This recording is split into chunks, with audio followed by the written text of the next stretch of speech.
आणि आता पाहणार आहोत विविध क्षेत्रातील टॉप 9 घडामोडी। सुरुवातीला मोठ्या राजकीय बातम्या। बारामतीमधून न लढण्याचे उपमुख्यमंत्री अजित पवार यांचे संकेत। मी जो उमेदवार देईन त्या उमेदवाराचं काम करावं। विधानसभेला आमच्या कुटुंबातील जास्त सदस्य फिरताना दिसणार नाहीत, अजित पवार यांचं वक्तव्य।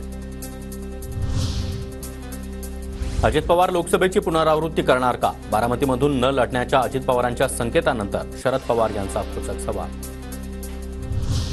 अजित पवारांनी बारामतीमधून कुणाला उमेदवारी द्यायची हा त्यांचा अंतर्गत प्रश्न। महाविकास आघाडीचे सर्व ठिकाणी सक्षम उमेदवार, कुणीही अति आत्मविश्वासामध्ये राहू नये, सुप्रिया सुळेंचा अजित पवार यांच्यावर निशाणा।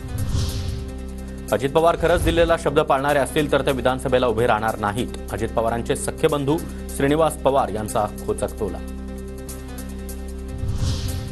हर्षवर्धन पाटील अखेर तुतारी फुंकणार। इंदापूरमध्ये कार्यकर्ता मेळाव्यात भाजपला रामराम ठोकण्याचा निर्णय। शरद पवार गटामध्ये गेल्यावर शरद पवारच पुढचा निर्णय घेतील, मात्र मी निवडणूक लढवणार अशी शरद पवार यांची इच्छा। विधानसभेच्या उमेदवारीवरून हर्षवर्धन पाटलांचं वक्तव्य। देवेंद्र फडणवीसांची भेट घेऊन त्यांच्याशी देखील चर्चा केली। कार्यकर्त्यांच्या भावना फडणवीसांना सांगितल्या। तुम्हाला काय निर्णय घ्यायचा तो घ्या असं फडणवीसांनी सांगितलं। हर्षवर्धन पाटलांची माहिती।